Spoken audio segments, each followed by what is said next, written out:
Sir को सुनेंगे, उसके बाद जिसका जो भी डाउट हो, मैंने बताया था कि अपनी कॉपी पेन से लिख के लेकर आ जाना। जिसे पूछना 1 बाय 1 बोलेंगे और प्लीज डिसिप्लिन बनाए रखिएगा। मैं प्रार्थना करूंगा कि टीम में जो भी साथी शुरुआत करें। आधे घंटे के अंदर किसी का कोई डाउट है ना, तो वो डाउट अपना पूछ सकते हैं, भर्ती से रिलेटेड, वैकेंसी से रिलेटेड, और जो है डाउट्स वगैरह हो किसी सब्जेक्ट्स में तो वो भी पूछ सकते हैं। ठीक है भाई, अभी अंकित सर आपको कुछ। अच्छा देखिए बच्चों, अच्छा सभी सुनेंगे भाई, 1 मिनट है, सभी देंगे। पहले तो देखो ये उत्साह देख के कि लाइब्रेरी के अंदर भीड़ है। कहीं भी गांव के गलियों चौराहों पर मिलने वाली भीड़ अगर लाइब्रेरी में मिलने लगे तो जाहिर सी बात है कि उन गांवों का उद्धार होना तय है। और ये जो आज शानदार दृश्य देखने को मिल रहा है, वास्तव में हम गदगद हो गए। और आज हमारा यहाँ आने का उद्देश्य, या आज ये पहली लाइब्रेरी हमने चुनी है जिसमें हम पहली बार किसी टूर पर आए हैं, लाइब्रेरी जागरूकता। और यहाँ से हम शुरुआत कर रहे हैं, लाइब्रेरी जागरूकता टूर नाम दे रहे हैं हम इसको। और बच्चों तक पहुंचने का प्रयास ये है हमारा कि हम बच्चों तक पहुंचे और उनकी समस्याएं जाने धरातल पर कि क्या चल रही हैं मेन, और समस्याओं को हम ऑनलाइन एजुकेशन से दूर करें उन बच्चों की। कि ऑनलाइन एजुकेशन में हो सकता है हम में भी बहुत सारी कमियां हो सकता है अभी कुछ चीजें संतुष्ट करने वाली नहीं चल रही हो। हम अपनी तरफ से पूरा प्रयास कर रहे हैं, बच्चों के मन में क्या चल रहा है क्या नहीं, हम उस हिसाब से चीजें दे रहे हैं। बट फिर भी बहुत सारी समस्याएं हो सकती हैं आप बच्चों को।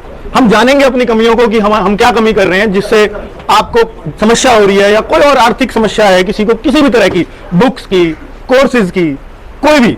अगर बच्चा मेहनत करने का इच्छुक है, नौकरी लगने का इच्छुक है, तो वो पैसे की वजह से नौकरी नहीं लग पाए या अपनी तैयारी में किसी तरह की बाधा की वजह से नौकरी नहीं लग पाए, तो वो फिर हमारा यहाँ रहने का, होने का कोई उद्देश्य नहीं है ना, कोई फायदा नहीं है बच्चों को। तो कुल मिलाकर के एक तो ये है कि बहुत सारे बच्चे कंफ्यूज होते हैं कि हम तैयारी करें तो सर किसकी करें, अगर करें तो फिर उधर श्योरिटी क्या है सिलेक्शन की, ये बहुत बड़ा डाउट होता है बच्चों को।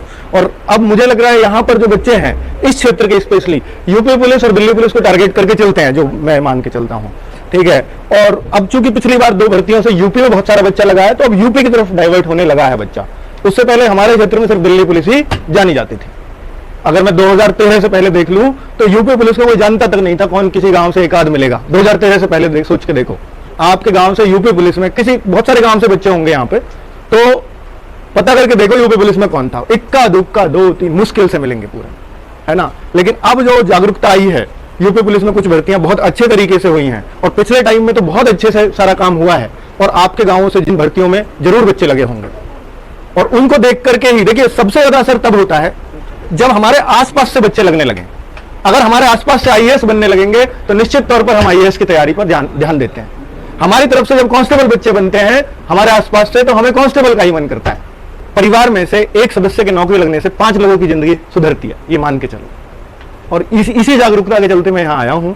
मैं कोशिश कर रहा हूँ अपनी टीम से भी और आपसे भी कि आप थोड़े से मोटिवेट होकर के कि हम आप लोगों के बीच से ही हैं। जरूर आप हमको मोबाइल पे देखते हो, लेकिन हम बिल्कुल आप जैसे ही हैं।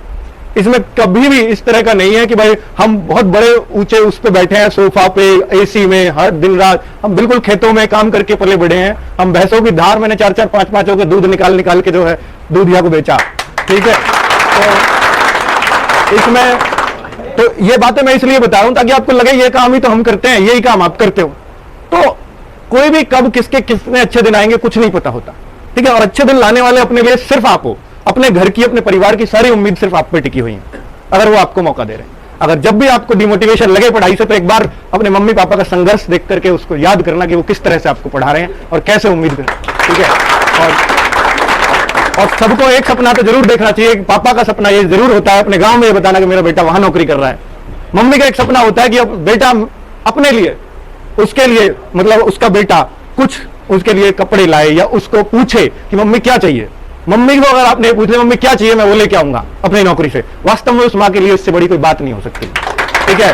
और अगर इस बात को उसकी बेटी पूछती है तो वास्तव में मैं समझता हूँ वो सबसे, दुनिया की सबसे भाग्यशाली माँ है, जो अपनी बेटी से ये सुनना पसंद करेगी कि माँ बता मैं तेरे लिए क्या कर सकती हूँ, माँ बता मैं तेरे लिए क्या खरीद के ला सकती हूँ। अगर बेटी इस बात को कहती है तो वास्तव में माँ, मतलब उसका फूला नहीं समाएगा। इस एक बात से वो जिंदगी भर याद रखेगी मेरी बेटी ने कभी मुझसे ये पूछा था, ठीक है। क्योंकि उसको नहीं पता, लड़कियां भी नौकरी करती हैं, उनको नहीं पता अब तक, लेकिन वो अपनी बेटी को जब नौकरी करते हुए देखेगी तो वास्तव में उसका जो सीना गर्व से महसूस होगा वो आप फील नहीं कर सकते। उनकी खुशियां ही अलग होती हैं। तो मोटिवेशन कभी भी माँ बाप से लेना चाहिए। किसी ये मोटिवेशन कुछ नहीं होता कि यूट्यूब पे इतना बढ़िया बोला है, वो इतना अच्छा बोला, ये कुछ नहीं है, क्षणिक है। हो सकता है आपको 2 मिनट के लिए, 10 मिनट के लिए, 20 मिनट के, 2, 4, 10 दिन के लिए मोटिवेट करे, लेकिन असली मोटिवेशन जिसको सेल्फ मोटिवेशन कहते हैं वो घर से आता है, ठीक है, और वो घर से ही लेना चाहिए। और आप सोच के देखो बच्चों, अगर आप यहाँ वास्तव में जान लगा दो ना तैयारी में, ऐसा एक भी बच्चा नहीं है जो सेलेक्ट नहीं हो सकता, हर बच्चा सेलेक्ट हो सकता है। बस बात यह है कि आपका जो प्रयास है वो सही दिशा में हमेशा उस लाइन पर रहे जब तक आपकी नौकरियां लग जाए।